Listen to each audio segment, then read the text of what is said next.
ఇప్పుడు మనం శ్రీ లలితా సహస్రనామాలలో 3వ నామమైన శ్రీమత్ సింహాసనేశ్వరి నామానికి అర్థం తెలుసుకుందాం.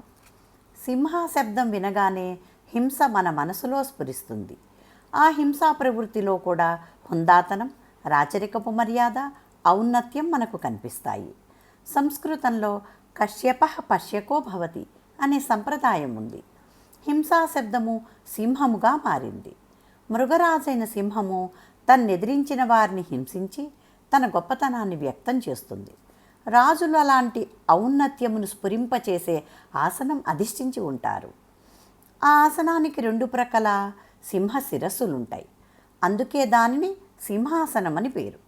ఇక్కడ సింహ శబ్దము శ్రేష్టతావాచకం కూడా. అన్నిటికంటే చాలా ఉత్తమమైన ఆసనము అని అర్థము.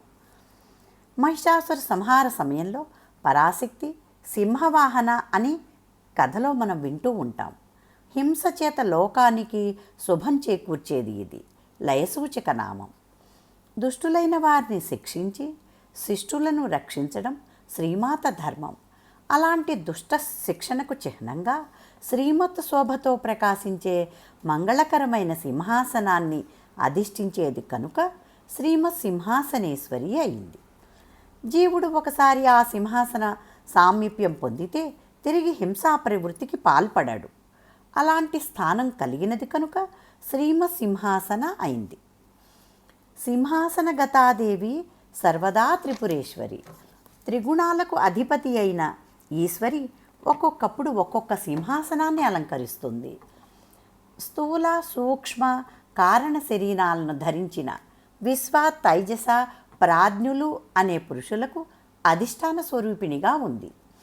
ఆయా అవస్థలలో దుష్టశక్తులను సంహరించి తనను ఉపాసించే వారిని రక్షిస్తుంది కనుకనే రాజరాజేశ్వరిగా దివ్య సింహాసనాన్ని అలంకరించి శ్రీమత్ సింహాసనేశ్వరిగా ప్రకాశిస్తోంది. పరాశక్తి సృష్టి స్థితి లయ తిరోధాన అనుగ్రహములనే పంచకృత్యములు చేస్తుంది. ఆయా కృత్యములందు వేరువేరు స్థానములను అలంకరించి కర్తవ్యం నిర్వహిస్తుంది. అప్పుడు ఆ పరాశక్తిని భావించేవారు అనేక రూపములతో ప్రార్థిస్తారు. బ్రాహ్మి, వైష్ణవి, రుద్రాణి మొదలైన నామాలన్నీ ఇలాంటివే. పంచసింహాసనాదేవి పరాశక్తి ప్రకాశిత అని 5 విధములైన సింహాసనాలను అధిష్ఠించిందని చెప్పడంలో పరమార్థం ఇదే. ఆమె కూర్చున్న సింహాసనం శ్రీమంతమైనది, మాంగళ్యము, ప్రకాశకము, పాపదూరకము అయినది కనుక శ్రీమత్ సింహాసనేశ్వరి అని పిలువబడుతోంది. శ్రీమాతకు 5 ఆసనాలున్నాయి. వాటిలో ఒకటి పంచప్రణవాసనం. శ్రీం హ్రీం క్లీం ఐం సౌహ్ అనే పంచప్రణవాలు కలిసి మొదటి ఆసనం. ఇది మంత్రరూపమైన ఆసనం. రెండవది పంచకళామయ ఆసనం.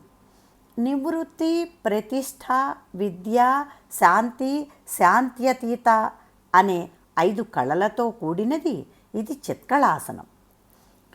మూడవది పంచదిగాసనం.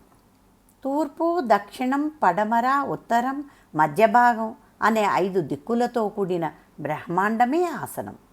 నాలుగవది పంచభూతాసనం.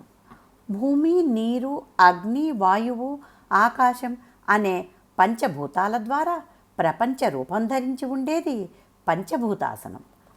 ఇక 5వది పంచముఖాసనం. సద్యోజాత, వామదేవ, అఘోర, తత్పురుష, ఈశాన్య ముఖాలకు పంచముఖాలు అని పేరు.